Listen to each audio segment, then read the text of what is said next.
Good evening! Ayan, biyahe na naman tayo mga kaibigan. Oras po natin ay alas 11:27. Ayan, 11:27 ng gabi. Bibiyahein natin yung G1. So mula rito ay aabot ng 36 kilometers. Ayan, kilometro ang ating bibiyahein. Ayan, ay itong dalawang nasusundan natin at tricycle at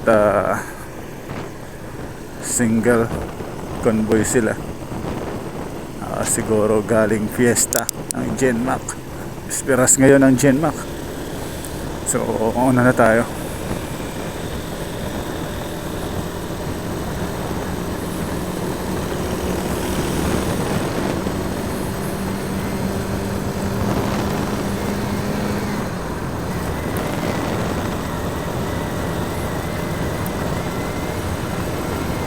Itong biyahe natin sa gabi, minsan may nadadaanan tayong mga nagka-crash na motor, napa-flat. Ayan, so minsan lang naman. Kaya kahit pa paano, kung minsan din ay nakakatulong tayo sa biyahe ni Sangkay sa gabi.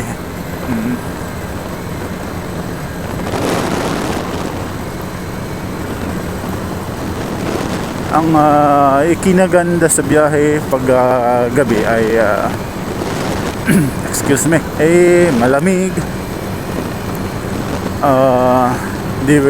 hindi mainit, at syempre hindi ganon kalakas ang bawas ng tire. Di tulad pag tanghali, araw na mainit, kasi yung kalsada mainit din. Sa gabi, chill lang tayo. Kung magbiyahe sa gabi mga kaibigan, lalo na pag ganitong oras, pag alas 12 na ng gabi, yung umagahin ka na dito sa daan, dito ka na umaga na kung umuwi. Saan ka galing? Bakit ang aga mong umuwi? Ganon.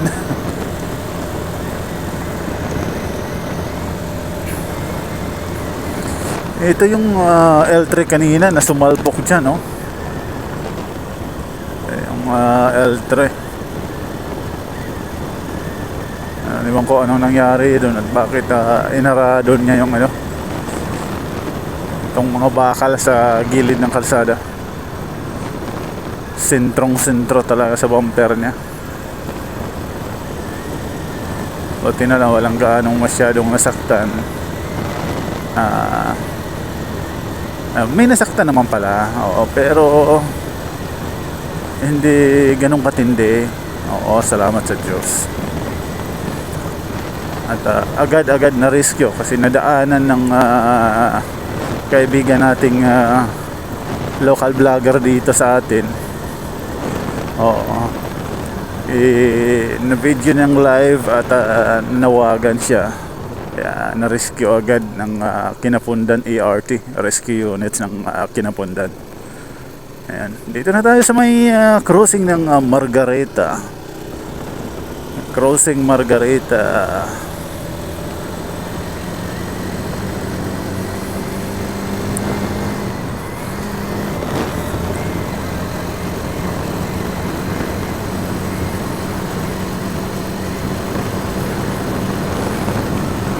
Kayo mga kaibigan, nagbiyahe na ba kayo ng solo sa ganitong oras? Alas 11 hanggang alas 12 ng gabi, hanggang alauna.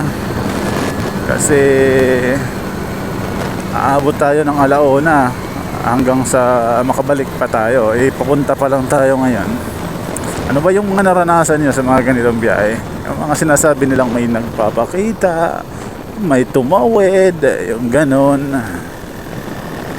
Diba? May mga ganon. Sa atin, sa biyahe ko, wala pa naman. Maliban sa mga aso, pusa. Pero sabi ng lolo ko, Oo, ito kwentong lolo naman to. Nililibang ang sarili. Oo, sabi ng lolo ko, pagka yung pusa at saka aso na ilawan ng headlight mo, di ba? Oo, nagre-reflect yung mata nila. Oo, pagka daw may pusa o aso ka makasalubong na hindi mag-reflect yung mata, hindi daw ordinaryong aso o pusa yun. Oo, yan ang sabi ng mga lolo ko. Oo, oops, ano tong ginagawa nitong single na motor dito? Wala namang bahay dito. Oo, walang bahay dyan, walang mga bahay dyan. Bakit may motor doon sa gilid? Ang dami talagang kababalaghan pag ganitong oras. Ang dami kong nadadaan ng kababalaghan, mga kaibigan, pag ganitong oras. Minsan may mga magsusyuta ako nadadaanan sa mga tulay na pag nasisigaan ng headlight ko, kumakalas sa pagkakayakap. Yan, nakakatuwa magbiyahe ganitong oras. 10 oras ng gabi. Ay nako. Ito yung pinakamahabang straight line dito sa Eastern Samar Sor. Oo. Mahabang ano to, yung straight talaga na kalsada. Parang airport from Barangay Casilion to Barangay Talangdawan to. Sana lahat ganito, no? Yung kita mo yung approaching, kita mo yung makakasalubong mo. Ito.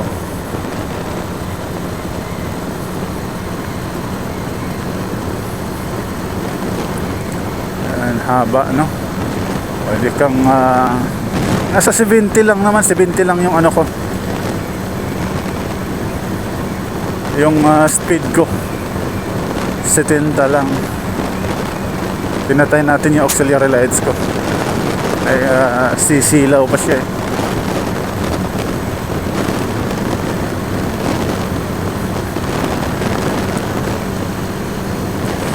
Barangay Talangdawan. Hindi tayo lumalagpas sa 70. Ay sa 72, 60 naman, baba din 72 ulit. Maintain yung speed natin.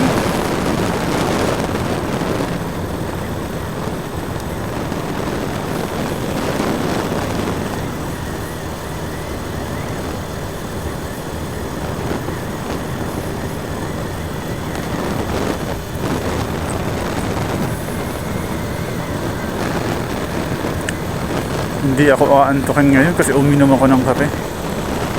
Ang problema nito, mamaya pagtulog ko, di ako makatulog nito kasi nagkape ako.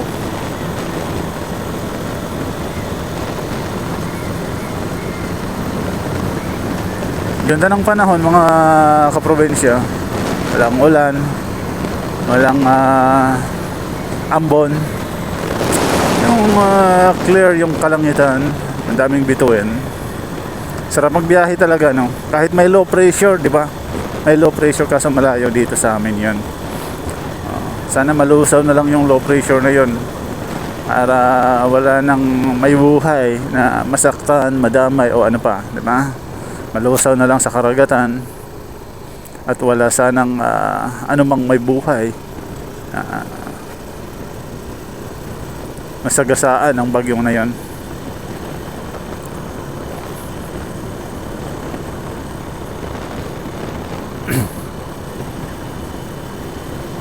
Ito yung part dito sa Talangdawan na nakakailang beses na ako. 3 beses na ako na muntikan ang magsimplang. May kalsada rito na ano, hindi timbang. Tinimbang ngunit kulang. Oo, ayan. Dito na part.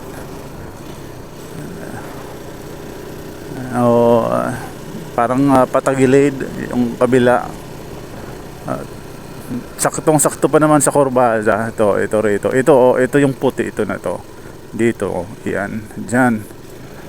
Lagi akong muntikan ng sumisimblang dyan eh. 3 beses na yata, 4.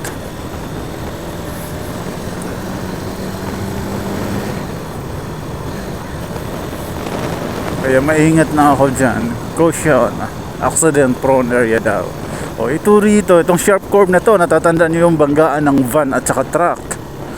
Ito, yung on the spot, maraming patay noon. Ilang taon nang nakakaraan. Ito, dito yon na banda. Kaya pansamantalang kinatakutan muna yan dyan. Na kailangan magsilbato, magbusina muna bago ka dyan dumaan. Kumbaga, parang nagpapaalam ka muna na please, dadaan po ako. Walang tatawid, ganon.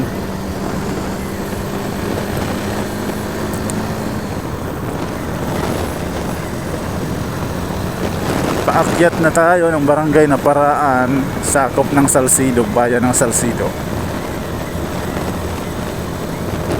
Speed ko ngayon 64 lang. Pero aabot ako dun sa pupuntahan kong lugar. Wala pang alas 12 pasado pa lang, wala pang alaon na yan.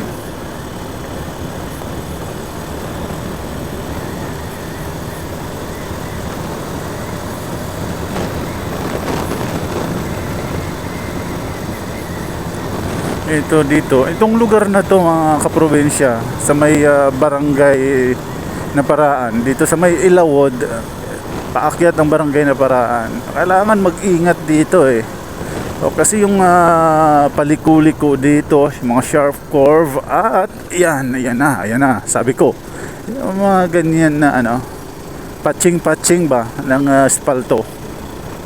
Oo, at saka ayun, nagre-resulta ng ang disgrasya minsan pagka di ka nag-ingat. Alam na dito itong banda rito na matagal na itong nakatiwangwang, hindi ito inaayos. Itong kalsada na nag-landslide sa ilalim. Oo. Sa bandang kurbada pa naman, pag nagkataon na lasing yung kasalubong mo na walang pakialam, dyan kayo magkasalubong mismo sa kabilang lane. Oo, sasalpok sa'yo talaga tingnan mo to. Ayan Ayan. Side ko to rito Hinto tayo. Ayan side ko to rito. Tapos yan yan.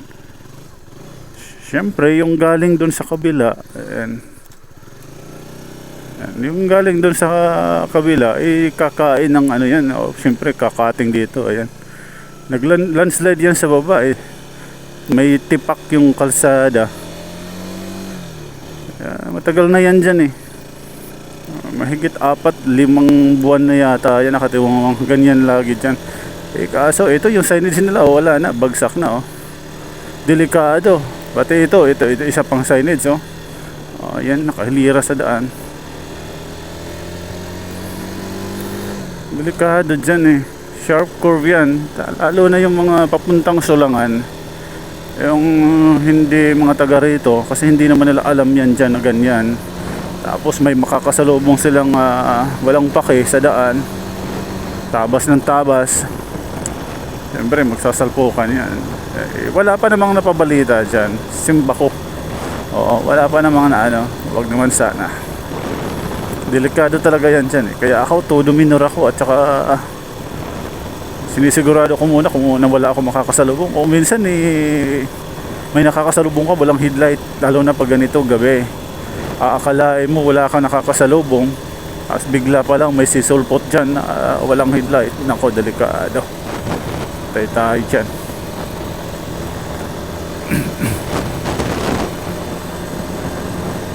Dito na tayo mismo sa barangay ng Naparaan proper. Pagbaba dito, kung naaalala nyo mga kaibigan, yung disgrasya noon involve yung ilang mga estudyante na namatay na nakatambay sa gilid ng kalsada. Yung inarado din ng isang Hilux ba yun? Service. Dito yun banda mga kaibigan. Pagbaba dito sa may tapat ng vocational high school, yung vocational high school at saka college elementary, diba? O nga, college elementary talaga pangalan ng yung elementary, tapos yung high school, vocational high school, nagkatabi lang naman sila. Ito rito. Doon pa sa bandang doon. Unahan pa doon.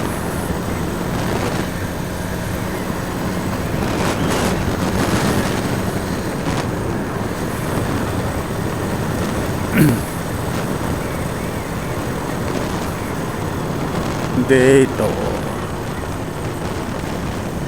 Ayan, dyan na may aso. Bandang unahan lang. Ayan, yan. Dyan. Ito. Wala ba? Dito yun.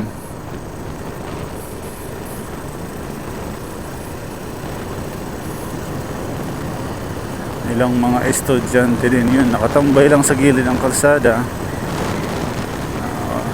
Inarado ng service.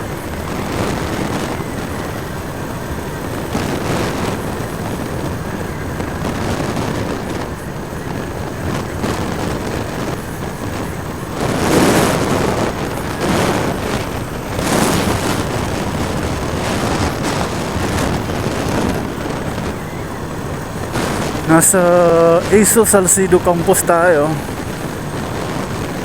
And Eastern Samar State University Salcido campus.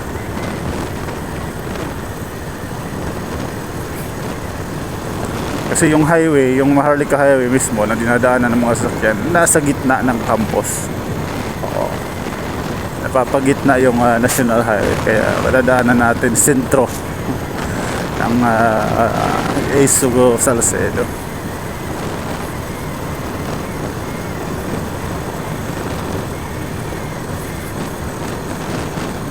Ayan, palusong na tayo.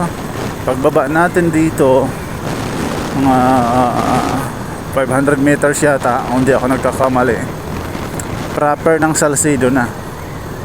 May nasusundan tayong panel. Ito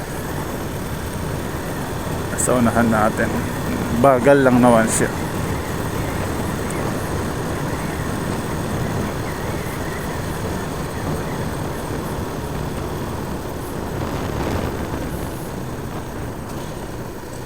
Okay, huwag tayo masyadong lalapit.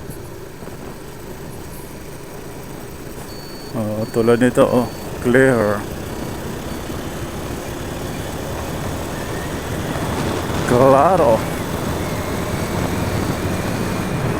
Claro, I'm recto.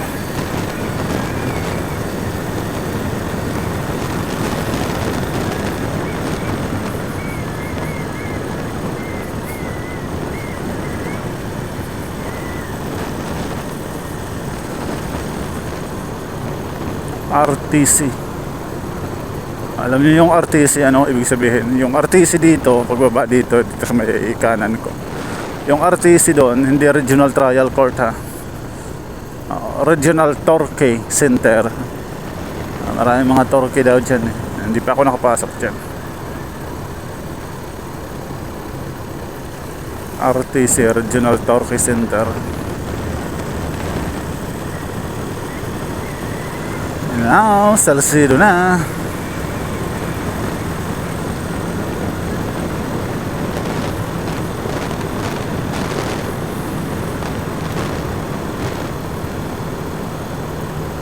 Marami tayong naaamoy mga kaprobinsya sa daan, mga nadadaanan natin. Ay amoy dahon, o ano-ano lang. May amoy hayop, patay na hayop, mga tinatapon siguro. Amoy basura. Dito na tayo sa proper ng Salcedo. Ayan.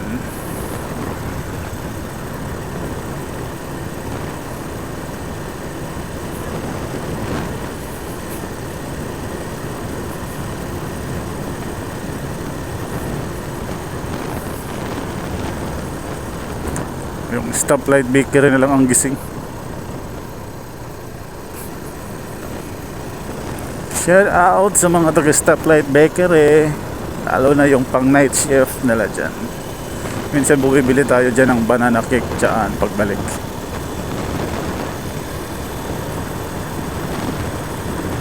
Masarap yung banana cake nila dyan.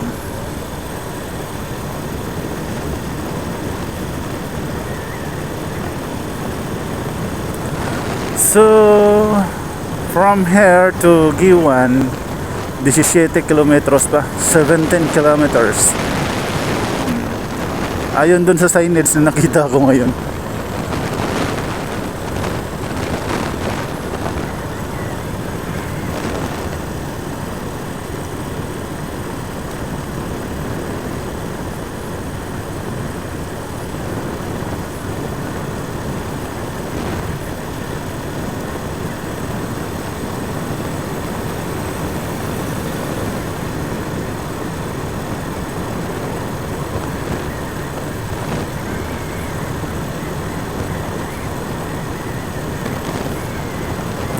Barangay Bagtong.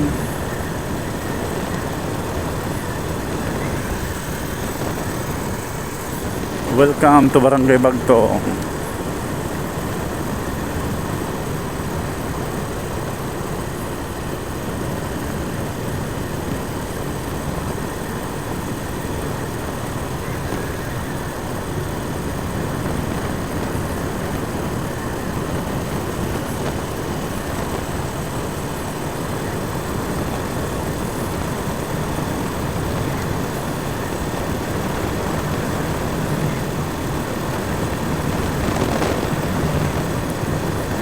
Nasa Barangay Bagtong na tayo, mga kaprobensya.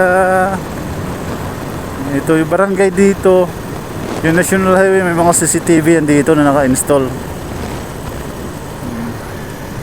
Huwag kang pabara-bara dito kasi simba ko pag nakadisgrasya ka rito. Makikita kung sino may mali. Oops, ano rito? Ano to? Ay, akala ko disgrasya. May lamay pala, lamay. Burol kumbaga.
Bilis nun ah.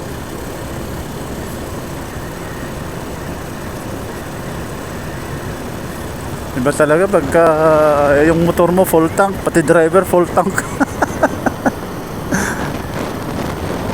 Kakaiba ang dating, kakaiba ang lakas, atak ha.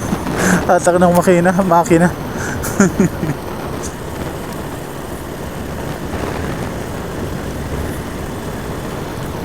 Both naka full tank. Ako naka full tank naman yung motor ko. Ako hindi. Ako lang yung hindi naka full tank kasi nagkapi lang ako.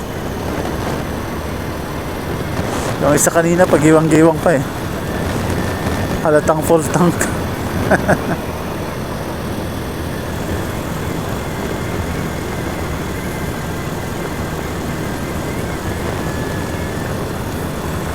Four kilometers bago marating ang Mercedes.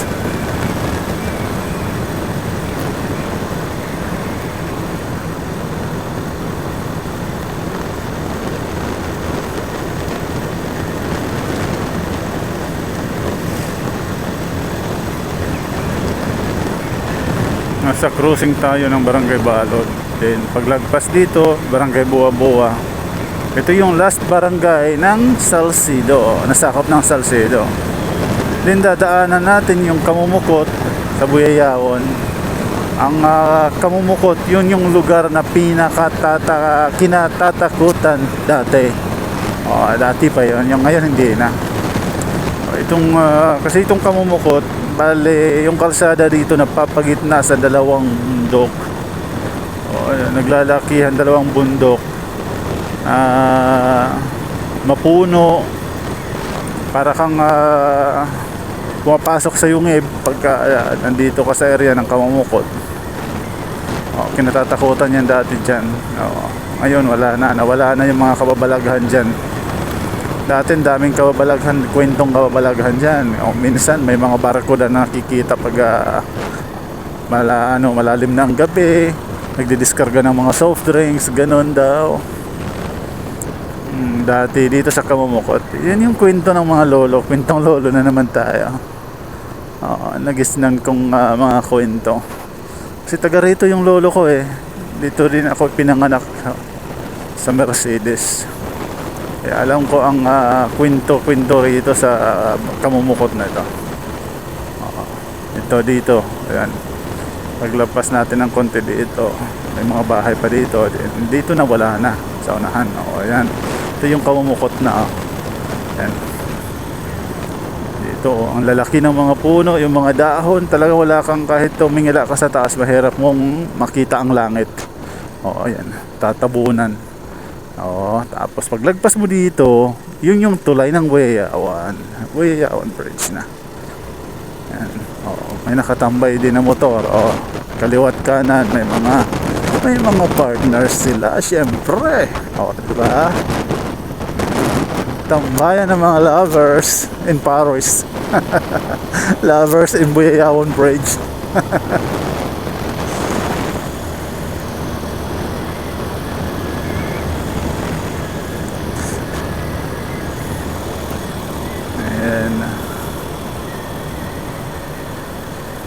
Hindi nawawala ng tambayan dyan, yung Buyayawan Bridge na yan.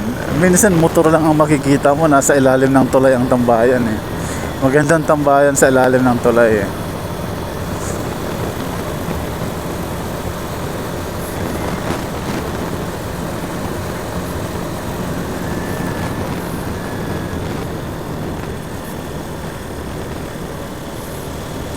So mga 1 kilometro na lang, Mercedes proper na tayo.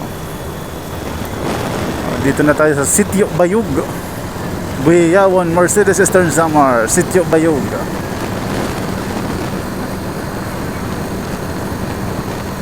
Ayan, taga rito yung mayor ng Mercedes eh.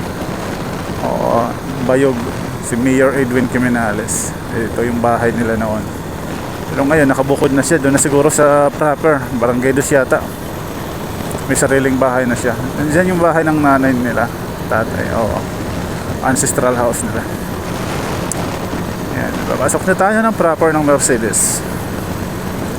Then after nitong town na to, sa Giwa na tayo, di ba? 60 to 70 lang ang speed natin, mabilis natin narating yung Giwan. At hindi ko rin namalayan, sa kakasalita ko, ako lang mag-isa, nililibang ko ang sarili ko.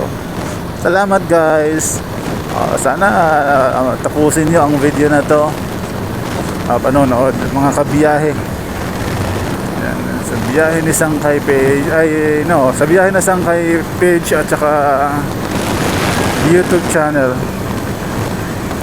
TWR TV din. Isa lang yun.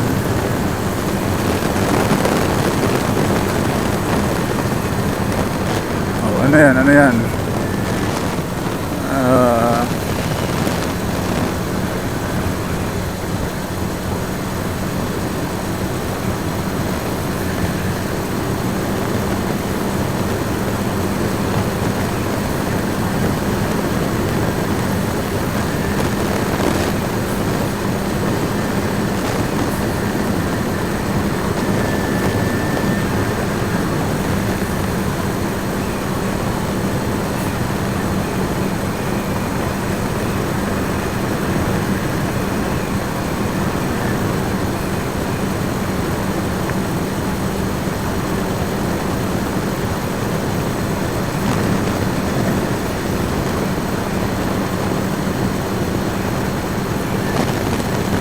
Anoron na tayo.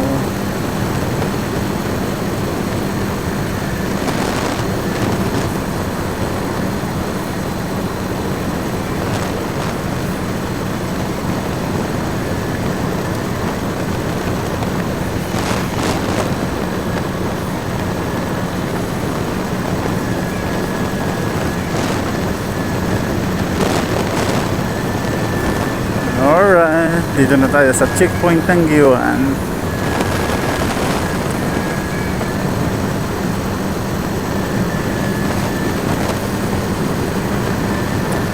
Welcome to Giwan.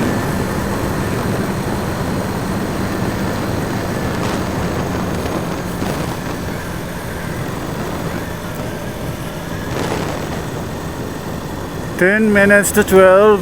Oh, tingnan mo. Makakarating tayo dun sa paroroonan natin. Wala pang alas 12. Mabilis takpo natin ngayon. Maraming aso.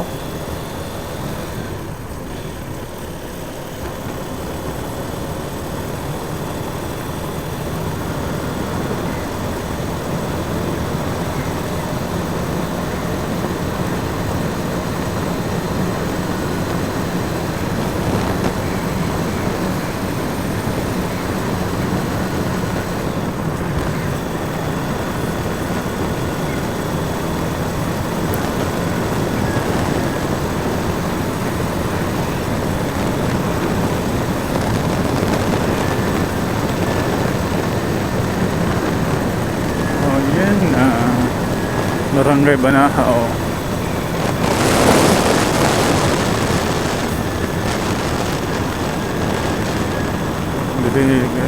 Ano, oh, amoy baboy dito. May pigger yata.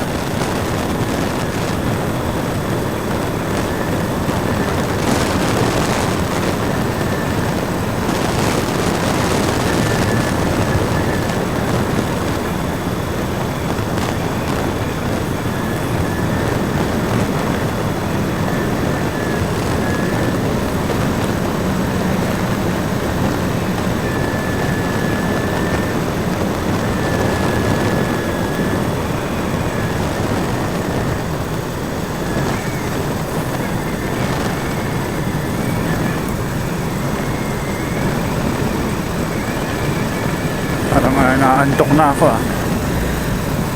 Parang kailangan kong buksan yung helmet ko para mapasok ng hangin yung mata ko. Yun lang ang ginagawa ko eh. Pagka-feeling ko inaantok na ako, binubuksan ko yung helmet ko para may hangin na makapasok sa mata ko.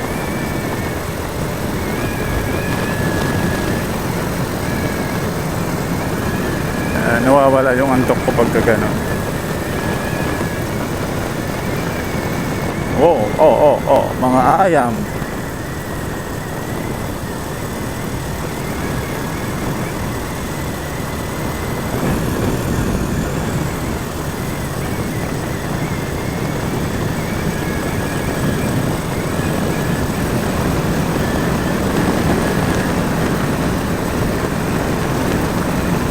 Ayam na to.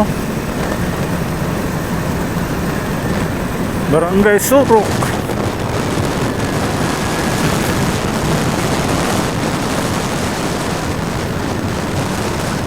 Barangay Surok na.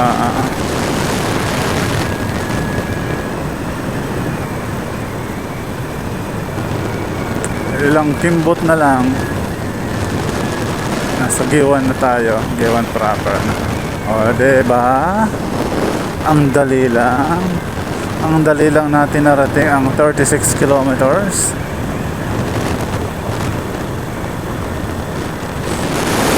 Abang ng bus. Isa lang ang bus doon, mukhang hindi magbibiyahe yata. Mga nagbabalot, mga taga Maydulong, mga ganitong oras nandyan sila nakaabang sa may Eagle Star kasi nakikisakay sila papuntang Maydulong. Eagle Star papuntang Maynila yan. May DLTV din dito at Silver Star, Grand Tours ay hindi. Ano yun? Gold Star? Ano lang? Marami din dito. Maraming bus dito papuntang Manila. Manila. Ayan.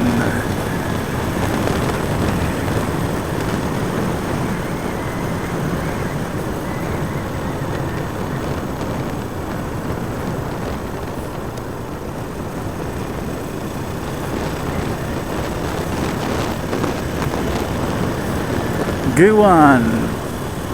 1 kilometro na lang papuntang Giwan proper.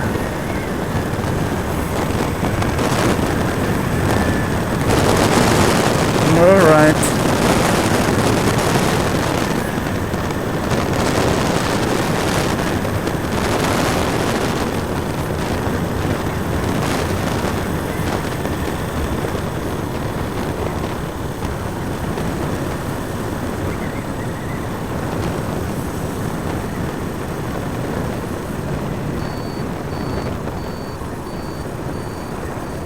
Liko tayo, liko tayo, liko.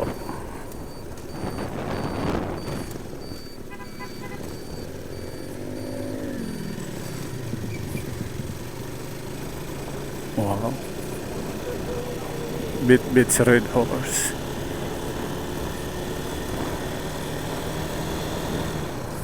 Sana all. Sarap ng buhay. Red horse lang. Red horse lang.